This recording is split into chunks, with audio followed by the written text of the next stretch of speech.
Hi there, welcome to Chat with Jen. I'm Jen, and happy Easter. Today I wanted to talk about something that may or may not pertain to you or anybody really, but watching the comments that I was watching on these videos before I stopped watching the YouTube, taking a break from it, I was kind of concerned about, and no, it's none of my business, but it's been on my heart. How many families are going to be divided by politics? Um, Honestly, are they going to be able to get together on the holidays and just put all that stuff aside? Um, I don't know. Um,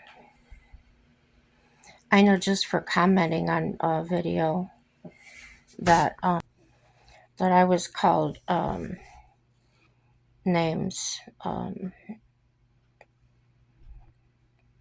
idiot, stupid, accusing me of being a Trump whatever. Um, and my comment was not political whatsoever. It was just a comment. So, even on non political videos. So, that was one of the main reasons I stopped even watching it. It was just making me depressed. Um, I'm still really sore, and the left side of my knee, like from the top of my kneecap over to the left to the side, is the skin's completely numb right now. Um, Hopefully that will come back. Some of it, probably some of it, if not all of it, should come back, they said. But the pain is when I walk, it's my it's in my kneecap area, and then right at the bottom of my knee, probably where my tibia would join with that implant. So, and my leg being aligned, I can put my legs together and I can totally see the difference.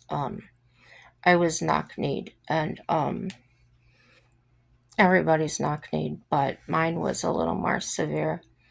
Has been all my life. I was born that way. It didn't affect walking or anything like that. It was just more a self conscious thing than anything. Nobody commented or said anything about it. So, but now when I hold them up together, not seeing that knee come in on the inside, and realizing when I walk that my foot isn't stepping down the exact same way that it was. It's actually more comfortable walking now. And now my right leg's complaining, my right knee's complaining. So, most likely from carrying the extra load. So, so yeah, I had to pause it for a second. My cat wanted to go out of the room. Uh, I get I get the nerve up. I want to go walk the hallway. As I said before, the building we live on, the apartment building, used to be a nursing home, so they have the wooden handrails along the hallway walls. And I really, my spirit is willing, but the body isn't ready to go walk the halls with the walker, and I have the handrail, and just have somebody push my wheelchair behind me in case I have to sit down, either for my heart condition or just getting tired with my leg. So that's kind of where I'm at. I'm getting depressed a lot. I'm still taking my meds. I think it's from maybe not getting outside enough. I think this week I'm gonna try to get out more. I've got some appointments. I've got a Oh, I told you all I got Bubba fixed. If you don't know, Bubba is my Ford Explorer, and I had to have all new control arms put on. And well, the main reason is to maintain the vehicle, but another reason was there's a recall on it for the can't think of what it's called, tow something. They have to replace that stuff. So, anywho, so Monday I'm gonna be alone again. Have to make this trip. I still am not feeling like I am strong enough to make it out to my vehicle with my walker. I don't think I can walk that far yet. I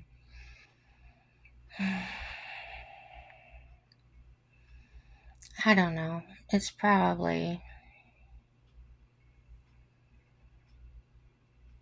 150 feet out to my vehicle. Not a ton, not a lot, but a little more than I can handle.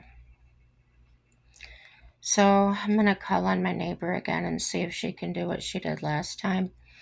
She pulled my vehicle up to the door for me. I rode my wheelchair out, got into it, and she loaded my wheelchair for me. And it did work out when I got to the doctor's office. I just called the reception and explained to them. And I just told them who I was. I just had the total knee replacement that I did drive myself. I was released to drive. However, um, I needed help getting my wheelchair out of the car. So she said, I'll send a nurse out. Well, two nurses came out and they had a gait belt with them. If you don't know what a gait belt is, it's a belt they put around your torso to lift you or hold you up when you walk. So obviously I didn't need that, but they brought it. So I kind of chuckled about that. And I started wheeling myself in, and they said, "Oh no, let us do that for you." Well, okay. Um, I've been using the wheelchair for about 3 years now. I'm kind of handy with it. I know how to get around those ramps and things like that. So anyway, it was nice. They pushed me in. I checked in, and then they pushed me all the way back to the therapy area. So that was nice. Um, the therapist, the physical therapist that I had the appointment with, um, because I had checked in, evidently he was notified. But my appointment was at 2, and I checked in at a little after 1, quarter after, I think. Um, I've told y'all before I'd like to be early. If I'm not early, I'm late. So he came out there and he said this other physical therapist that I've seen before had a cancellation if I'd rather see her and get done early, or did I want him? And I said, well, it doesn't matter. I said, whatever. He said, well, would you want to wait? And I said, well, yeah, I can wait. It doesn't matter. So anyway, she ended up coming out and taking me back there. Now they put me on this, it's like a bike, but your legs are kind of out in front of you instead of being up and down. And they were able to get me on a closer position so that way my knee was bending more. And it was really sore in the beginning, but as I did it, it's for 10 minutes. And after about 3 minutes, it really loosened up and I didn't have any problem. The restriction on it or the tension on it wasn't really strong. It wasn't the easiest. It was like a 3 or something. It was enough to feel it, but not really have to push. Um, so that's that. So Monday's coming, and I've got to do it all over again. But first, I have to take Bubba to the dealership for this. Yeah, for this recall. So what do I do? I'm thinking just call them when I get there, let them know I'm there. If they don't want me to sit in the vehicle, they have to get my wheelchair out for me, I guess. Um, it is what it is. I'm not really embarrassed by it. It's just kind of different. I kind of feel like asking people to do something out of their norm is a little challenging for me. I'm the kind of person that if somebody asked me to do something, I would just jump in and do it. I know this one day that my husband and I were at Walmart, and I rode my wheelchair out to the car.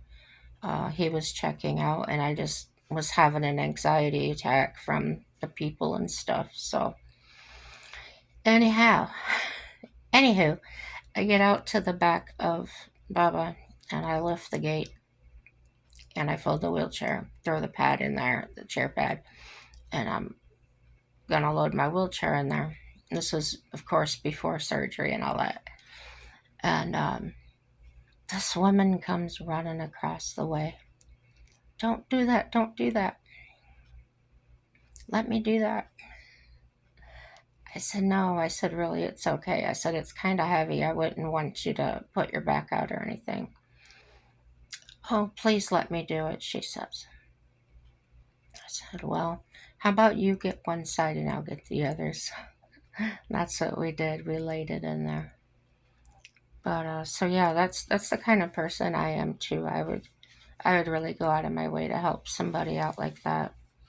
Um, so yeah, I know there's people out there, but it's kind of like I think, well, are they going to talk about me? How dare she ask us to do that or something like that? But I just gotta do what I gotta do. I don't have kids to take care of me or anything. So yeah, that is what it is. And the husband's gotta work, so he really doesn't want me to do it, but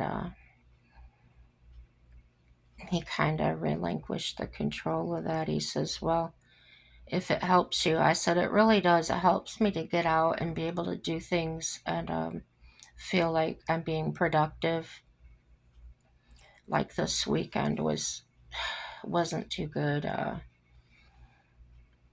I was sore from therapy on Friday. I woke up Friday feeling great. I didn't have any pain, so I just took 3 Tylenol because I take a little bit of Tylenol before I go to therapy, and then after therapy, honestly, we didn't work it that hard, but I was really sore and tired after that. So I sat in my vehicle before I left. I wanted to do this self check, make sure I was okay, and I was. Hold on, Nettie's scratching to get in. Okay, she's in the room now. She's happy. Now she's staring at the door. I think she doesn't know why. Why is that door closed? I always have it open. But Mike's sleeping out there in the recliner. He did sleep here in the bed the other night. We tried it, and I had a hard time.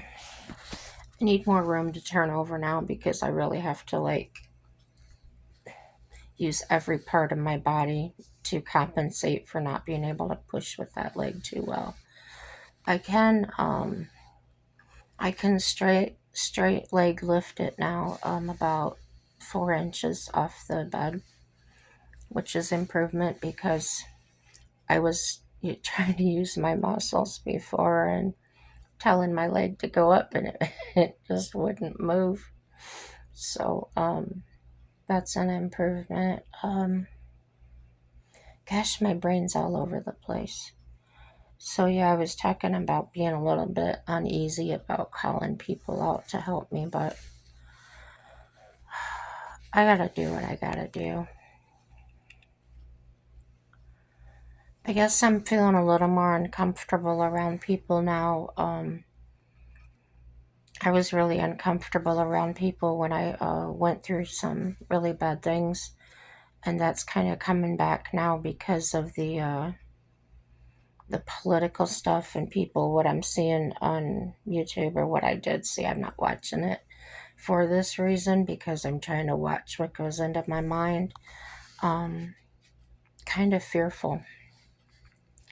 Where I live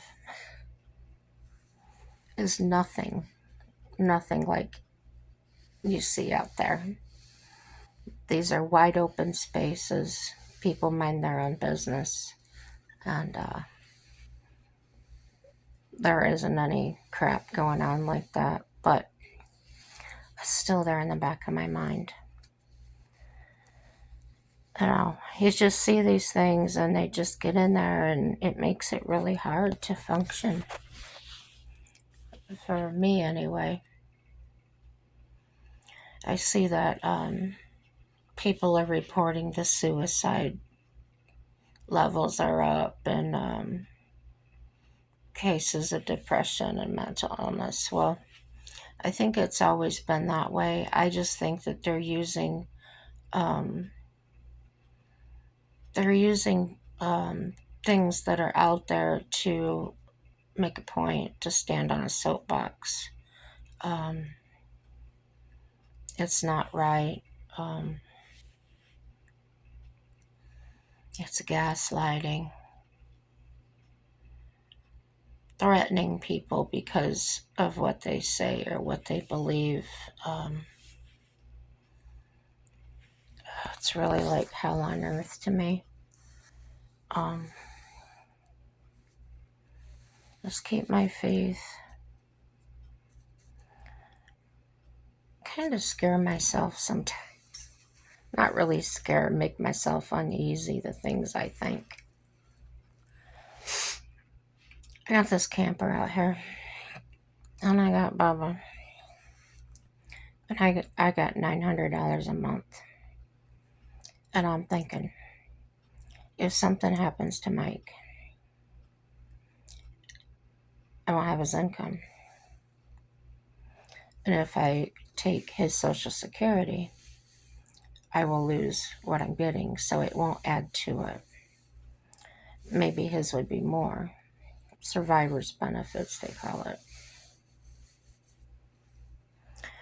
But I feel that I may have to go live in that camper. And that would be okay. Not going through what I'm going through now, that would be impossible. So those are things I'm considering. Those are things I'm thinking of that make myself uneasy. Um, I can do it. I can totally do it. It's small. It's easy to manage. I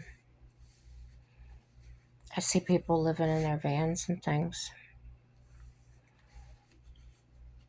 I have things set up here with a couple of different campgrounds where the camping year round would be less per month than I'm paying here by about $250. And it would still include the things I get here, like the electric, water, trash, all of that is included in that. So, things I'm thinking about, running it through you guys to see what your ideas are. I know I couldn't do it if I was having to be in my wheelchair all the time or having to use my walker all the time. That would just not be practical. Um, but if I'm moving well, if I'm doing well, I don't see any reason why I wouldn't be able to do that. I think I mentioned before that the building I live in, it's a it's a county apartment, whatever, subsidized. Well, we're not getting a discount because Mike's income is too much, so we're paying the full price for a one bedroom, and it's really small. Um,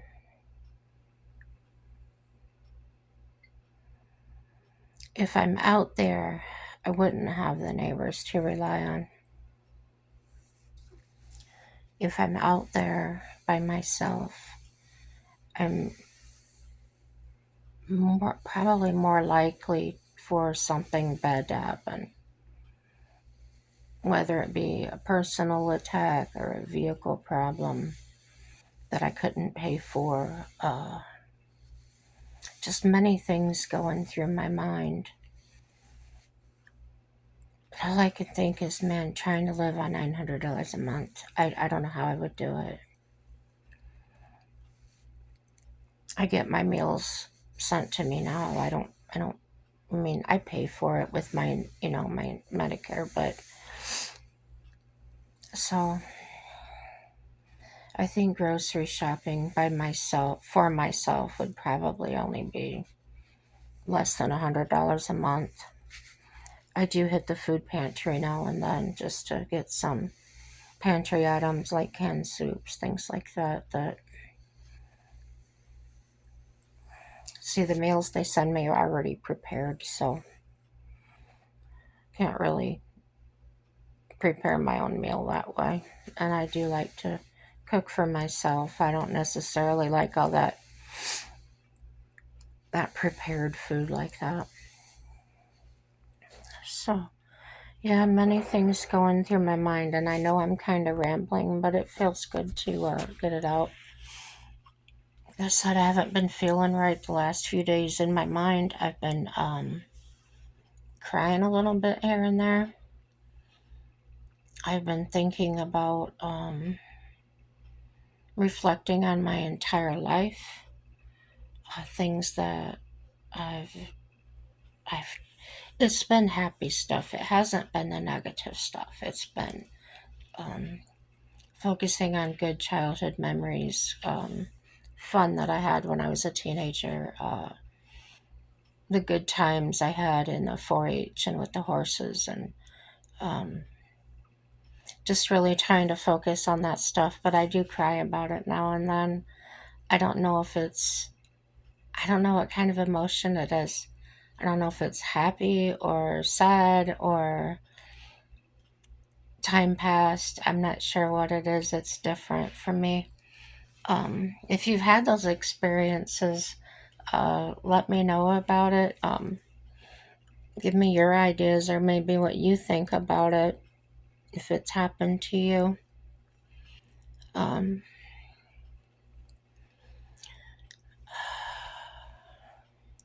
I told you I went with no contact with my mother. What?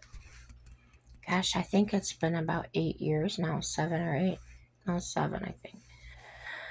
Anyway, I've been thinking about her a lot, trying to focus on the good childhood memories when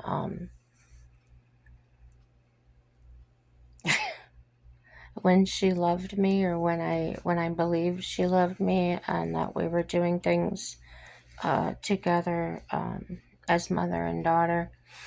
Um, Maybe I'm sorting through that stuff. Maybe I'm trying to decipher what was real and what wasn't, if any of it was real. And now, just the way you process things now and then, just the way I process things. I've been talking so much on the YouTube here and getting so many things out of my system that maybe I'm just getting down deeper into um, unreconciled things. I don't know. Just no real explanation of the feeling. It's kind of a it's blank. I feel blank inside, empty inside, when it comes to thinking about those things. And then I remember it, and then I think, oh, that's a good time. But I don't necessarily have a feeling or emotion associated with it anymore. Um, Maybe it's an age thing. I think about her. Um, I don't long to talk to her. It's kind of a longing that I've had all my life of I wish we could just have a normal conversation or a hello, hi, how are you, I love you without any of the mind games that she plays or the gaslighting. Um, it would never happen. It would never happen. So yeah, it's I did tell her that the next time I saw her would probably be in her casket or at her funeral. And I did mean that from the bottom of my heart. It was a bittersweet decision that I came to. For years, I heard people tell me, "Oh, that's your mother. You can't do that." And a nice lady told me one time she saw this for a long time, and we became acquaintances, and we were talking about things. She was interested about it, and wanted to know why that she talked to me that way. What brought that on? And I said, well, that's just the way she's always been. And at times she tried to get me to talk bad about my mom, but I wouldn't. I don't believe in doing that. And but anyway, I had gotten to the point I told her that it was hard because she was my mother, and that I had heard that from other family members and things. Well, that's your mother. And this woman said to me, has anybody told your mother that you're her daughter? And that hit me like a freight train. It was like, wow, that was profound to me. It gave me it gave me a confidence. It gave me a leg up. It gave me a glimpse of my self worth, and I was worth something. I was her daughter, and that I still am her daughter. And she chose she chose the things that she said and did, and just like all of us do. I'm sure that she had a rough childhood. I think her parents were alcoholics, productive alcoholics. They owned a dairy and everything. um, Well off family. So whatever she was going through in her life helped develop who she was. So I'm not gonna fault her for that. I'm not gonna talk bad about her. Um, I'll just talk about the pain that I felt, and am healing. I'm healing quite well. Um, I'm back in therapy. If I haven't told you already, some of the things that have come up have I don't know how to say it. People have triggers. I don't really have triggers anymore, but I'll have situations that come up, like the day I was at Walmart and I felt overwhelmed by the people, so I just had to get out of there. This is kind of like feeling overwhelmed by these new memories that are coming up. And therapy had given me tools to deal with anxiety and everything, but those tools aren't necessarily working real great on the new things coming up. So uh, she was glad I came back. She was complimenting me on how much I've changed and how much I've grown since she's seen me, 2 years ago or something. Um, that made me feel confident that I made the right decision, that I picked the right time to go back, and that I did make the right choices. So I do encourage anybody that's been to counseling that maybe you're feeling a little different, or maybe you feel worse, or whatever. Please go back. If you didn't like that psychiatrist or that therapist or whatever, find a different one. Like I said, it took me probably 30 years to find the one that I have now, and it was in totally different state. So, but once you find them, utilize their services, get the most out of it that you can. That's what they're there for. Some people I've known, they can just talk it out with a friend or something, and they're good. Um, I don't know why I'm this way. I wish I wasn't, but I'm accepting it. Like I said, it's taking a very, very long time. Um, Staying as long as I did in contact with my mother, um, I felt really did retard my growth and my health, mental health. So there's that guilt of not taking care of myself sooner. Um, the guilt over my what I'm going through now physically, the weight on my husband's shoulders. The guilt is mostly what I'm going to see her about. Um, and she said that's another step in healing. So that's she said this is a good thing, even though I feel like it's bad. Um, but nobody can live with this much guilt. Um, and I'm not speaking of guilt like I did something wrong. It's guilt about seeing how you affect other people, how you are, how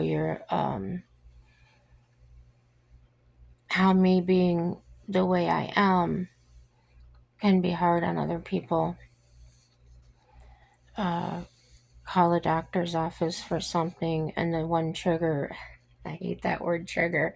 Let's say one thing that sets me off really fast is a person that does not do their job. A person that does not know their job, I can deal with. But a person that knows their job and is not doing it, it sets me off. Um, Educating these doctors, my surgeons, on these bandages, they just looked at me and they said, well, and if you don't know the story about the bandages, they're called Aquacel. It's a surgical bandage they put on your incision, and it's sealed, watertight. It's got an absorbent pad down the middle of it. And so whatever seeps out goes into that, and you can see it. So I was getting these big puddles of black, which is dead blood, or. And I was going to have to wear that for 22 days till my post op. And I told my husband, there is no way, no way I'm wearing this 22 days. This is gross. And so I ended up going to the emergency room and having them change it because I couldn't. I was calling the physicians, I was calling my doctor's office. Nobody knew what I was talking about. So I went and had that done. And that was about a week. And then I went back another week later because I was actually breaking out into some pretty bad rashes from the adhesive. But in the meantime, before I had that appointment, I had looked up this particular bandage that I had on.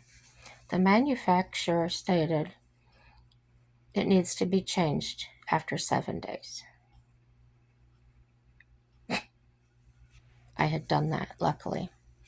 So when I'm going to these doctors, so I had that appointment to get it changed for the third time, and I wasn't letting them put that on. I was having them put on a dry dressing. I explained to that doctor about this bandage, and he said the same thing they all say. Oh no, you leave it on the whole time, it's safe, it's this and that. And if you're a woman and you've had to wear pads before, you know, you gotta change them quite often sometimes. Sometimes you gotta wear more than one. So I'm looking at this thing, the stuff seeping through to the surface of the, it's not coming through the bandage. I was grossed out. I was like, that can't be good for me. So when they took the bandage off, of course, the incision was clean. The bandage was doing what it was supposed to do, wicking it away. So I told this doctor, this first doctor, about the manufacturer and what they said.